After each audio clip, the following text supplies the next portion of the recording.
job if that was our game. We chose this job to help people. We're all very bright people, and we would all have made far more money if we'd done something else.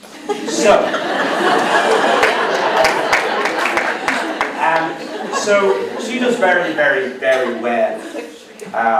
She kept going for the 6th week. In the 6th week, she was back walking, hiking up mountains, and it all seemed to be incredibly, I was very fortuitous. So she thinks I'm a healer, and I can't convince her I'm not a healer. So a few months later, she contacts me. Now, I never answer my phone. I refuse to answer my phone. It's permanently on divert, and you can't even leave a message. But somehow she contacts me. So she asks me, would I see her daughter? And I went, oh. And I said, well, tell me what's going on. So basically, her daughter, ever since she was in her early teens, had this condition that she had seen her GP, and she'd been to a gynecologist. She had every test done, exploratory tests, they'd opened her up. They couldn't find anything, and essentially she had a 22-day cycle, and she bled for 8 days. 7 days before that, she was crippled over with cramp, and the 2 days after, she was basically recovering. So her entire life was just, she couldn't do anything. She was a primary school teacher, that's children under the age of 12, and I said to Cora, oh God, Cora, I hope that's not known.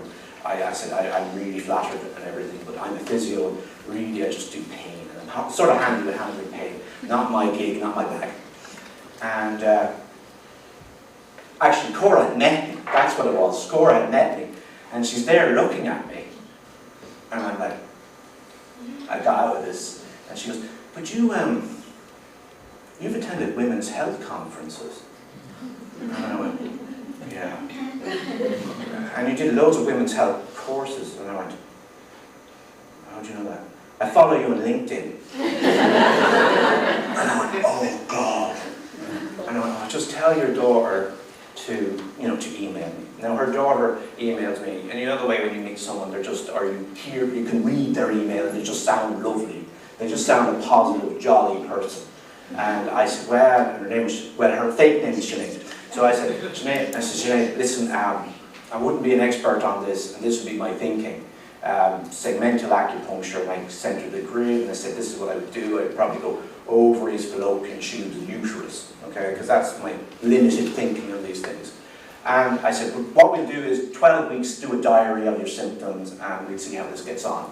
Now, I did that in the hope that Sinead would just forget all about it and never contact me again. But she didn't. She was like her mother, doesn't take no for an answer.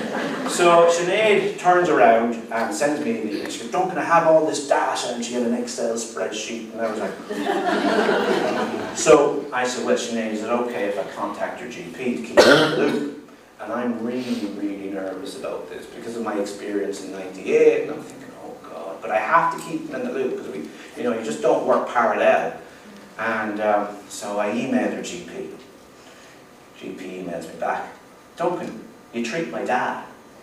So his dad was a patient of mine, which was, I should have figured out the name was the same. Anyway, so that broke the ice, and he said, go for it, I'm delighted something can be done. And then he links in with the gynecologist, so everyone is watching this space. No pressure. So Sinead comes in, lovely as I expected, and I explained to her, I said, listen Sinead, we're going to have to do this once a week for 6 weeks. I can't really say, let's see how we get on, because obviously it's a cycle.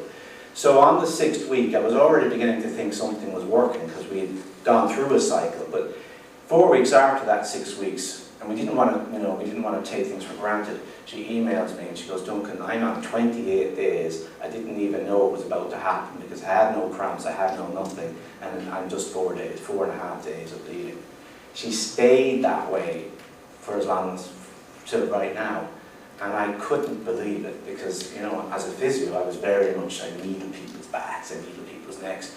And I couldn't believe it. So the mother, of course, is now, if I wasn't a healer then, I'm dead.